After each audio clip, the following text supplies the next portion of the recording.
So I got an idea. Somebody posted an interesting Christmas tree, a Gatefold Christmas tree card. So I got the pattern, and when I looked at it, I had just been playing with all of those leaves, and I thought, oh wow, I think I would like some of those pine leaves for the edge rather than this zigzag. This was okay, you know, a fun Gatefold Christmas card, but I thought, how about if I just change it up a bit and add the same little branches to the edge. So I started with the original design, and I used my scissors, my software scissors, to cut off that extra edge. To do that, I just came over here to this figure 8 to open my note editing, and I clicked on the eraser tool, and I leave my eraser at about 0.25 when I want to use it to slice something off. If you hold the control key, you can make the eraser go straight. So what I did was just start below the edge, hold the control key, click, and drag that mouse right along the edge. If I don't like it, Control Z to undo, and I can try to draw a straighter line connecting the points of each one of those branches. And then I can do the same thing over here. Hold the control, click, and drag. And if I go all the way through, then I can click on the top arrow, select this, and split. And I should be able to take away all those extra little pieces and just delete them. I would probably do it a little bit better and not have that notch there, but you get the idea. Then I took these clumps of 3 little branches,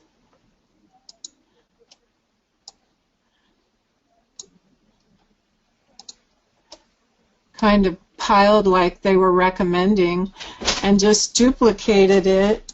I hold Control Shift, click, and just drag.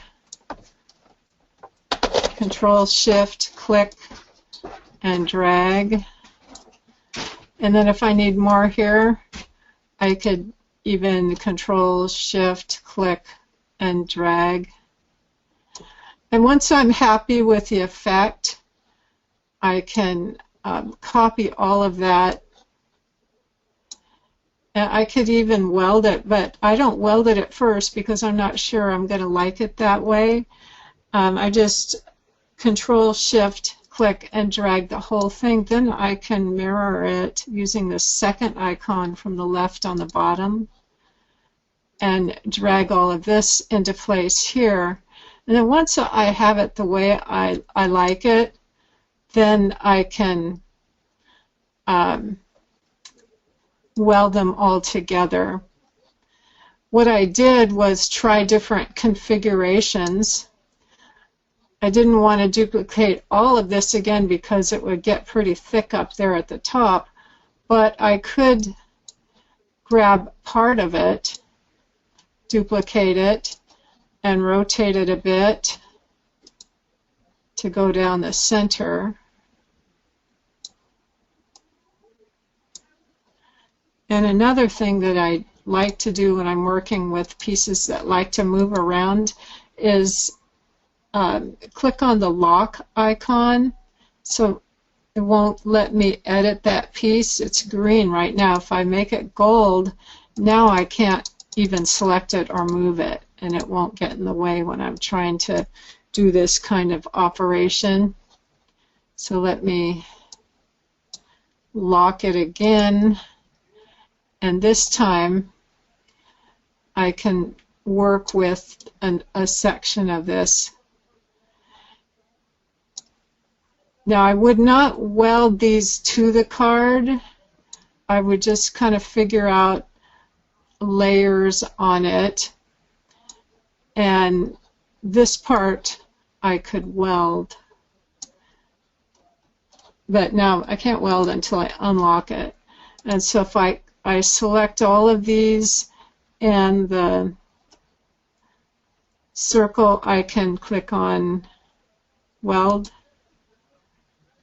and I can get a pretty nice look on that. Let me see if I can grab them all and weld. There we go. So you can see, I didn't want to grab that piece. Undo.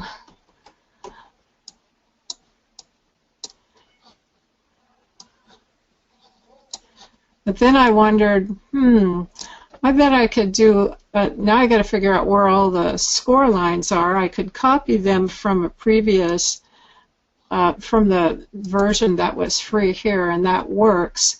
But I thought I would see if there is a way that I could do this precisely.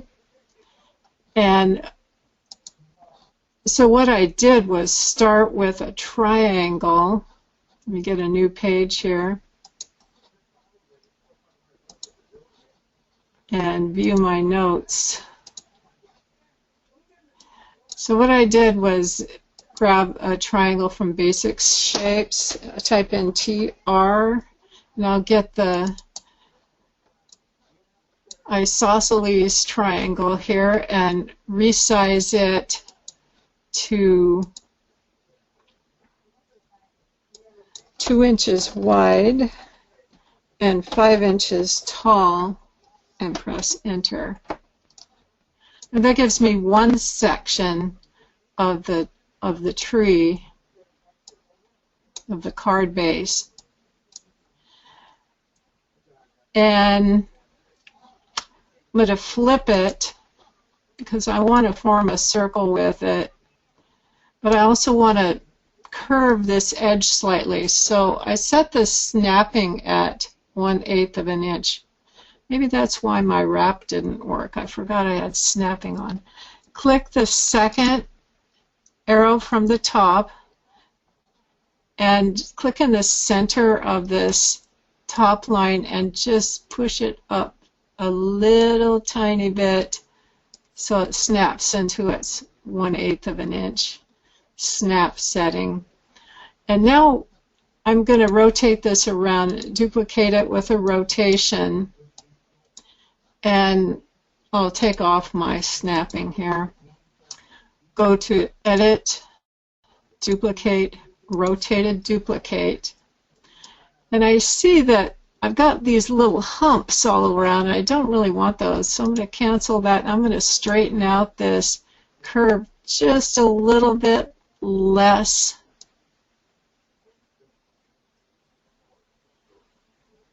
I don't want the curve to be obvious.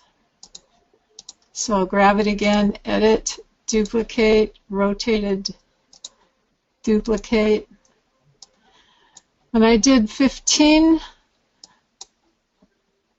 and set the, if you click on this calculate, it'll calculate for the number of pieces to make a half a circle. So it says 11.25. So by going to 22.5, it should give me a perfect circle. Offset is usually, for X, is usually 0. And the offset of Y, what you want to do is change that offset until you get perfect alignment of these lines. So would I just type in any number and then wait until, as I click on this up arrow till those lines perfectly match, then